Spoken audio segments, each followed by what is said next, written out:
الحمد للہ رب العالمین والصلاة والسلام علی سید الانبیاء والمرسلین نبینا محمد وعلی آلہ وصحابہ اجمعین۔ ربی شرح لی صدری ویسر لی امری واحلل عقدۃ من لسانی یفقہوا قولی۔ عزیزان ملت اسلامیہ کو پاکستان پاسبان کی 42ویں نشست میں خوش آمدید۔ اے شب کے پاسبانوں، اے آسماں کے تارو، تابندہ قوم ساری گردوں نشیں تمہاری۔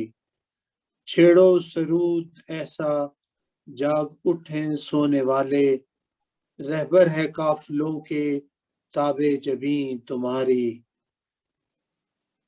آئین نو سے ڈرنا، طرز کہن پہ اڑنا، منزل یہی کٹھن ہے قوموں کی زندگی میں۔ کچھ اپنی بھی یہی کیفیت ہے، دین کے متوالوں نے دستور کے صفحہ اول کو اقوال زرعی سے مزین تو کر دیا، لیکن دہائیاں اس گھڑی کی منتظر ہیں کہ اس پر عملی جامہ کب ہوگا۔ کہنے کو تو ہم اسلامی جمہوریہ ہیں، لیکن مکمل نظام سلطنت دینی تقاضوں سے عاری ہے۔ معاشرت ہو یا معیشت، ہم بیرونی اثرات میں بمشکل سانس لے رہے ہیں۔ اسلامی دفعات درج تو ہیں، لیکن عمل ندارت۔ بس ایک خوش فہمی کا تیسر نمایاں ہوتا ہے کہ آئین کا لبادہ عین اسلامی ہے۔ وقت کا تقاضا ہے کہ آئین نو کی طرف اقدام کیے جائیں جو ہمیں منزل تخلیق پاکستان سے ہمکنار کر دے۔ کہیں ایسا نہ ہو کہ انجام نہ خدا ہی ملا نہ وصال صنم کی طرح نکلے۔ اس نہایت اہم اور پیچیدہ موضوع کا جائزہ لینے کے لیے ہم نے اپنے نامور شخصیت جناب ظفر اللہ خان صاحب کو خصوصی مدعو کیا ہے۔ آپ قانون کی اعلیٰ ترین ڈگری اور علوم دینیہ کے حامل ہیں۔ ریاستی امور، وفاقی عہدوں اور کار سرکار کا وسیع تجربہ رکھتے ہیں۔ اہل قلم بھی ہیں اور رموز سیاست سے بخوبی واقف ہیں۔ خواتین و حضرات، ہمارے معزز مہمان جناب ظفر اللہ خان صاحب، بسم اللہ سر۔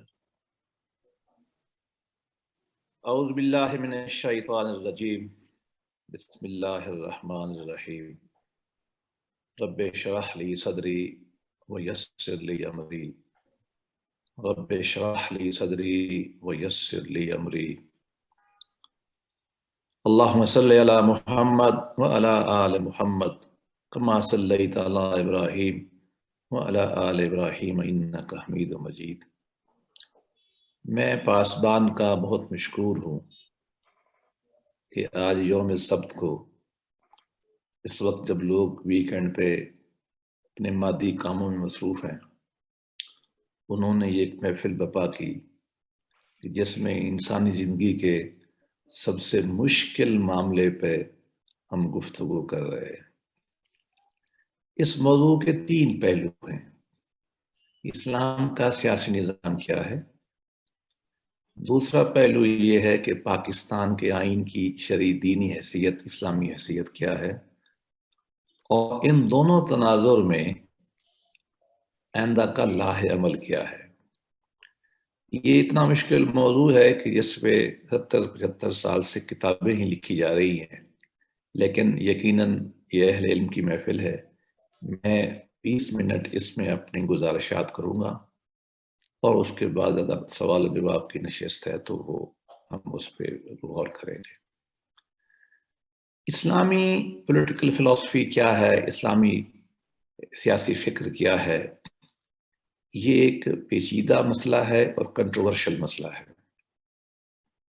بدقسمتی سے خلفائے راشدین کے بعد ہمارے ہاں ایک طویل عرصہ ملوکیت کا گزرا ہے۔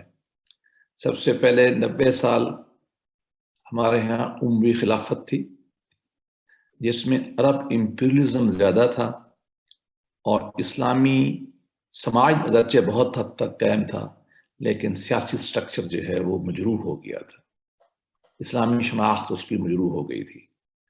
پھر اس کے بعد عباسی سلطنت آئی، وہ عرب امپیریلزم کے خلاف ایک جدوجہد تو تھی، لیکن اس کے اپنے اندرونی انتشار، شیعہ سنی کا مسئلہ، معتزلی کا مسئلہ، اور اس کے بعد منگول، اور اس کے اندر سلطانوں اور خلفاء کی جنگ کے نتیجے میں ہم اس کو بھی نہیں کہہ سکتے کہ ہمارے لیے فکری لحاظ سے، سیاسی فکر کے لحاظ سے کہ وہ ہمارے لیے آئیڈیل ٹائم ہو۔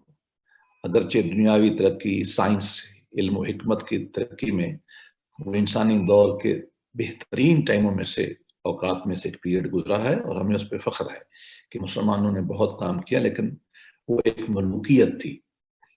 اس پس منظر میں یہ کہہ سکتا ہوں کہ جو میری تفہیم ہے خلافت، نبی پاک صلی اللہ علیہ وسلم کے زمانے کو تو ہم ایک آئیڈیل لے سکتے ہیں، لیکن اس کے بعد جو عملی شکل ہے وہ خلافت راشدہ کی ہے۔ اس سے قرآن مجید سے یہ معلوم ہوتا ہے کہ اس کی جو پولیٹیکل سٹرکچر ہے اس کی بنیاد سب سے پہلی تو اس بات پہ ہے کہ لوگوں کے معاملات لوگ خود طے کریں۔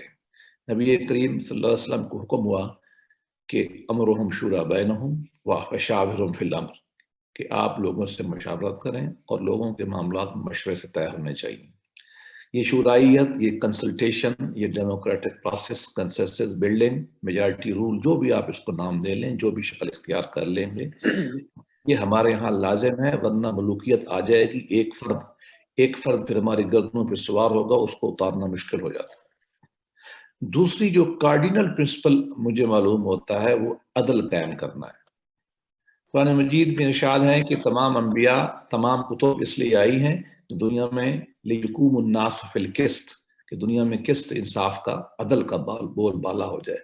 عدل ابھی زبان میں وسیع معنی میں ہے، اس سے مراد یہ ہے کہ وضع كُلَّ شَيْءٍ فِي مَحَلِّهِ، کہ کسی چیز کو اس کے پراپر مقام پہ رکھنا۔ تو اس سے مراد انصاف ہے، اس سے مراد معاشی انصاف ہے، اس سے مراد سیاسی انصاف ہے، ہر ایک کو کا حق ملنا۔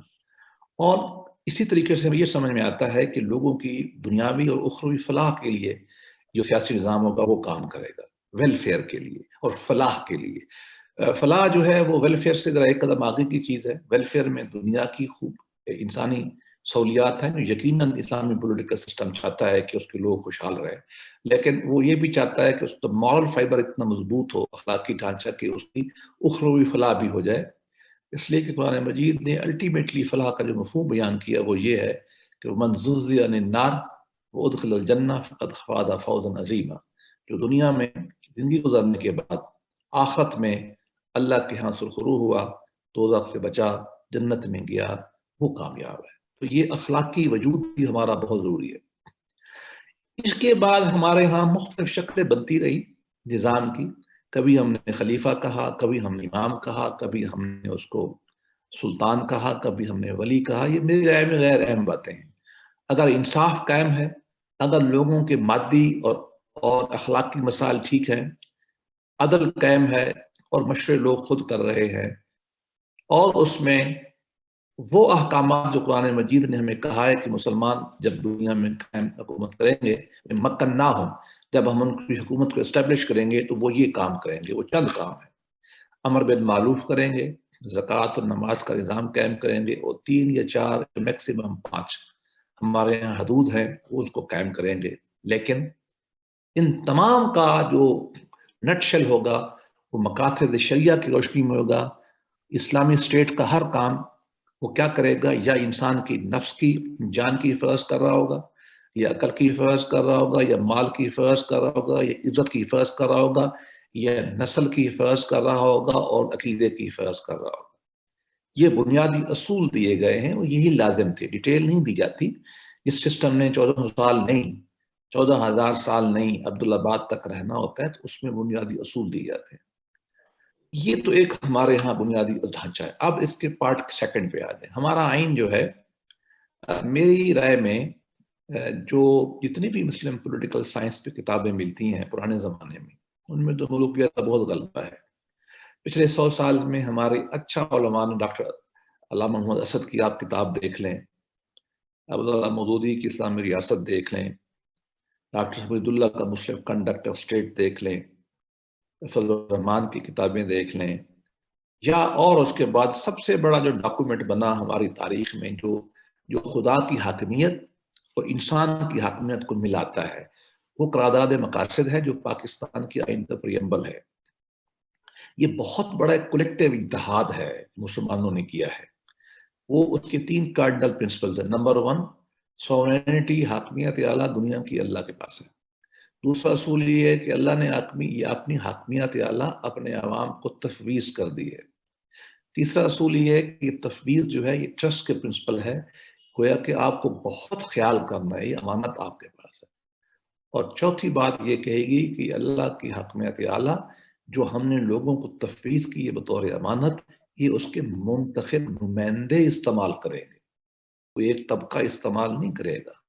میں نہیں کہوں گا کہ مجھے رات کو خواب آیا اور میں نے اب آپ کو اسلام نافذ، ایسا نہیں ہوگا۔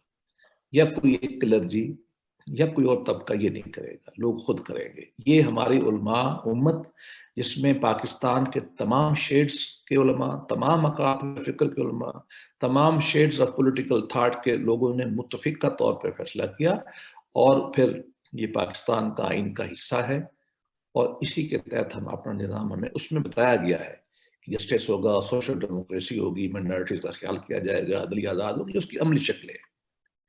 پھر یہ ہم نے پاکستان کے آئین میں ایک کلاز اور ڈالی، 227 وہ یہ کہتی ہے کہ ہمارا جو قرآن و سنت کی تعلیمات کے خلاف ہمارے ملک میں کوئی نظام نہیں چل سکتا۔ یہ نہیں کہا گیا قرآن و سنت کے مطابق ہوگا، کیونکہ اس میں پھر سکوپ کم ہو جاتا ہے۔ یہ کہا گیا کہ قرآن و سنت ریپگننٹ نہیں ہوگا، اس کے خلاف نہیں ہوگا۔ اس کی پھر فیڈرل شریعت کورٹ بنا دی گئی، جو یہ دیکھ لے کہ قوانین جو ہیں وہ اسلام کے مطابق ہے نہیں۔ میں ایک مثال دے کے اس پہلو کو روکتا ہوں، وہ یہ ہے کہ پاکستان کے جو لا ہے یہ کوئی 950 کے قریب ہے، 1000 کے قریب۔ فیڈرل شریعت کورٹ نے مختلف مقامات پہ لوگوں نے لا کو چیلنج کیا، وہ کم و بیش یہ طے کر چکی ہیں کہ یہ سارے قوانین اسلامی ہیں۔ جہاں جہاں ان کو ایشو تھا کہ اسلام کے مطابق نہیں ہے، انہوں نے ان کو کہہ دیا کہ یہ غلط ہے۔ اور آئین یہ کہتا ہے کہ جب فیڈرل شریعت کورٹ یہ کہہ دے گی کہ یہ قانون غیر اسلامی ہے، یا تو پارلیمان کو وہ لا بدلنا پڑے گا، یا 6 مہینے کے اندر لا خود ختم ہو جائے گا۔ اتنی بڑی ان کو پاور حاصل ہے، سوائے 1-2 مسئلے کے، جیسا سود کا مسئلہ ہے، وہ اس میں ایک فنی مسئلہ ہے، کبھی وقت ہوگا تو بتا دوں گا۔ اس 2 کے علاوہ تمام قوانین انہوں نے کہہ دیے کہ اسلامی ہے۔ ان گزارشات کی روشنی میں یہ بطور قانون و سیاسیات کے طالب علم کی حیثیت سے کہہ سکتا ہوں کہ پاکستان کا دستور 100% اسلامی، پاکستان کے قوانین 99%، 99.5%، 100% کے قریب اسلامی ہیں۔ لیکن جو ہماری خواہشات ہے، جو آپ نے اوپننگ میں کہا میزبان نے، یا ہم جو صبح شام کہتے ہیں ہم ایسا معاشرہ چاہتے ہیں، وہ نہیں ہے، بالکل نہیں ہے۔ اس کی وجہ یہ نہیں ہے کہ ہمارا دستور ٹھیک نہیں ہے، اس کی وجہ یہ ہے کہ ہمارا معاشرہ ٹھیک نہیں ہے۔ آپ صاحب علم ہیں، اور میں آپ کو ایک توجہ دلاؤں گا، جو علی گڑھ یونیورسٹی میں جماعت اسلامی کے امیر سابقہ بانی مولانا عبداللہ مودودی رحمۃ اللہ علیہ نے ایک خطاب فرمایا تھا۔ انہوں نے بتایا تھا کہ اسلامی ریاست کس طرح قائم ہوتی ہے۔ میں کہوں گا، اگرچہ آپ کو بھلے سے مجھے نہیں معلوم کہ آپ کا کیا مکتبہ فکر ہے، جو بھی آپ کو اختلاف ہو، مجھے بھی یقیناً ہو سکتا ہے، لیکن وہ آرٹیکل ضرور پڑھیں آپ۔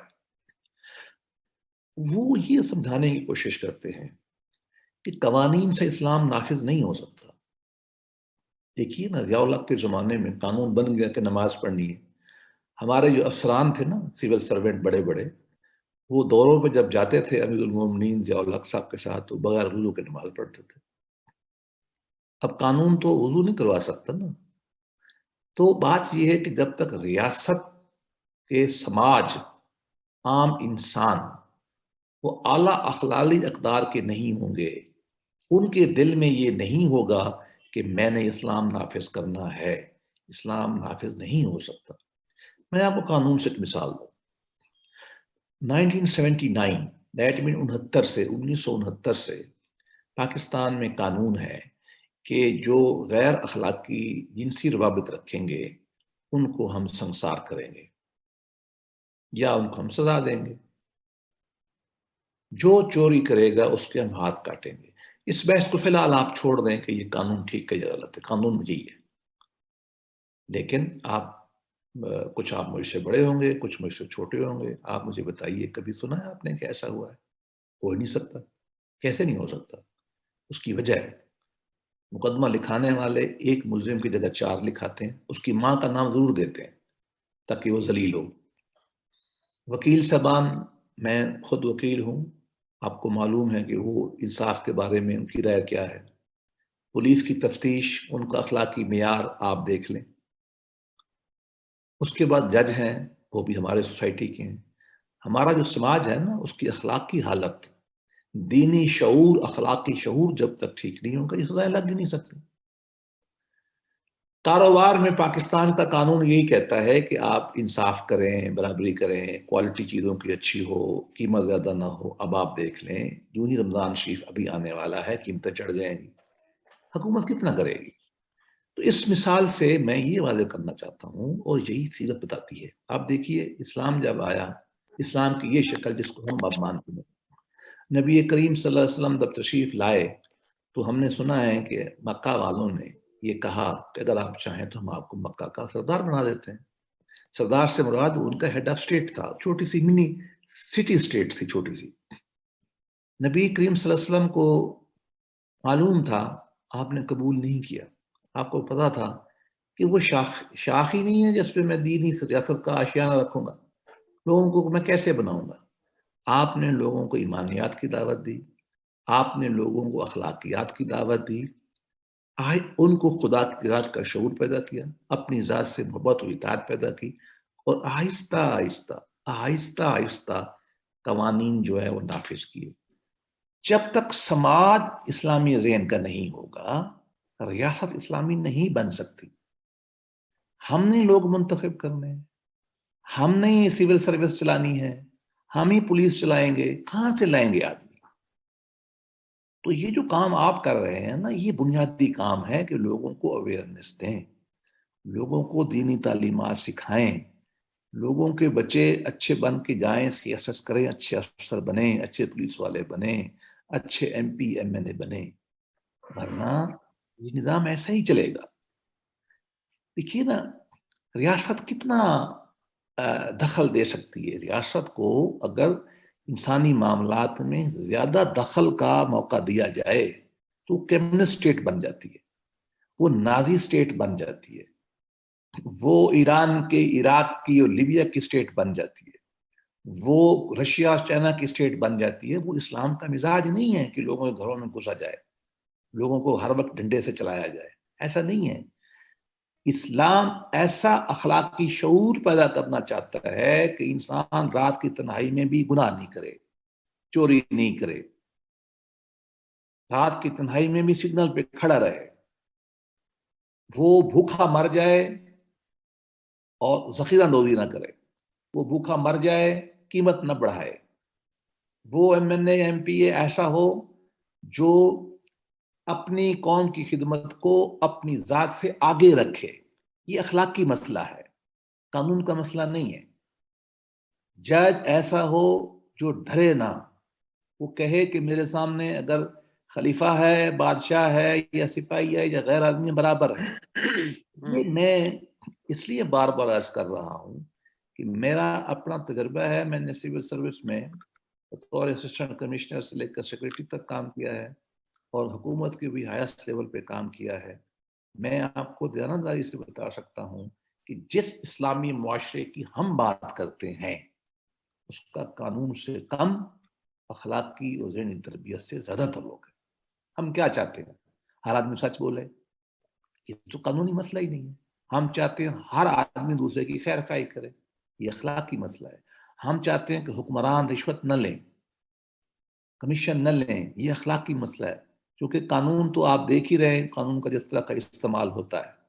قانون کے استعمال کرنے والے اچھے نہیں ہوں تو سپریم کورٹ تک آج کل ایک فیصلہ 25 سال لیتا ہے. اگر اخلاقی حالت نہیں ہوگی تو حکمران پیسے بنائیں گے, اور اگر اخلاقی حالت ٹھیک ہوگی تو رات کی چوری میں بھی وہ غلطی نہیں کریں گے. میں اپنی گفتگو کو سمیٹتا ہوں چونکہ 20 منٹ ہونے والے ہیں. میرا کہنے کا مقصد کیا ہے؟ میرا کہنے کا مقصد یہ ہے کہ دینی سیاسی نظام صرف یہ چاہتا ہے کہ دنیا میں انصاف قائم ہو جائے, اور انصاف قائم کرتے ہوئے خدا کی ذات کا شعور ہو, اور راستہ وہ ہو جو اس نے انبیاء کی معرفت بھیجا ہے. یہ نظام وہ لوگ قائم کر سکتے ہیں جن کا نہ اس فکر کے اوپر ایمان ہو بلکہ ان کے عمل اس کے مطابق ہو. پاکستان کا آئین ہمیں خوبصورت ایک فریم ورک دیتا ہے, اور وہ بتاتا ہے کہ ہمارا آئین پورے کا پورا اسلامی ہے. قوانین ہمارے کم و بیش سارے کے سارے اسلامی ہیں, لیکن ہمیں وہ سکون میسر نہیں ہے. وہ ہم جو کہتے ہیں کہ وہ پاکستان نہیں بنا جو ہم چاہتے تھے. فیض کا شعر اگرچہ کسی اور مفہوم میں ہے لیکن اس کا مفہوم اور تھا. ہم اپنے مفہوم کے حساب سے کہہ سکتے ہیں کہ داغ داغ اجالا وہ شب گزیدہ سحر, وہ انتظار جس تک تھا وہ یہ سحر تو نہیں. ہم نے جو خواب دیکھا تھا کہ اسلام نظام آئے گا, کہ رحمۃ اللہ علیہ, اقبال رحمۃ اللہ علیہ اسلامک ویلفیئر اسٹیٹ کی بات کرتے تھے.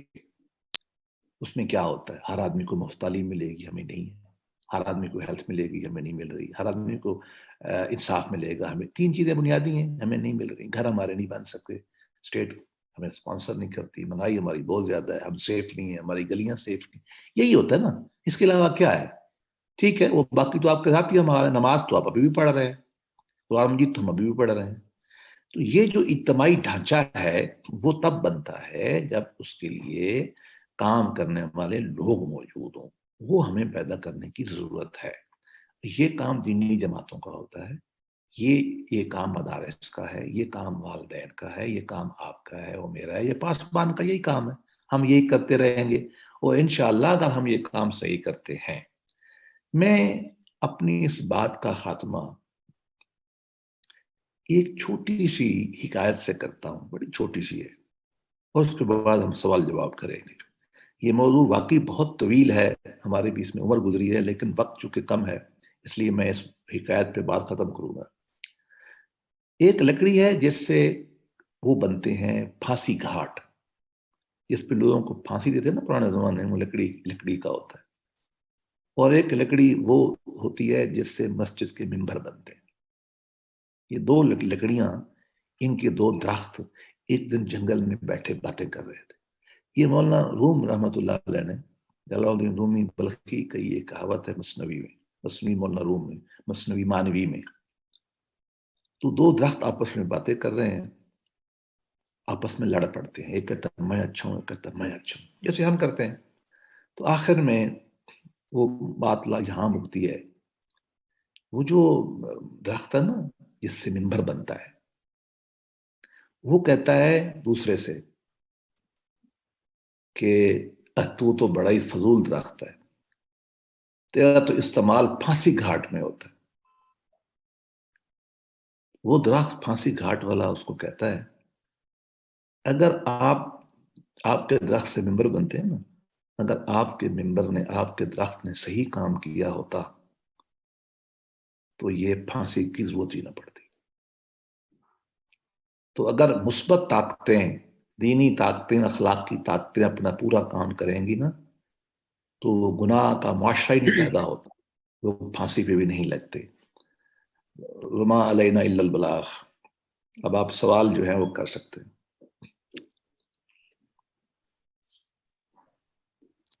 جزاک اللہ خیر. جی, فلور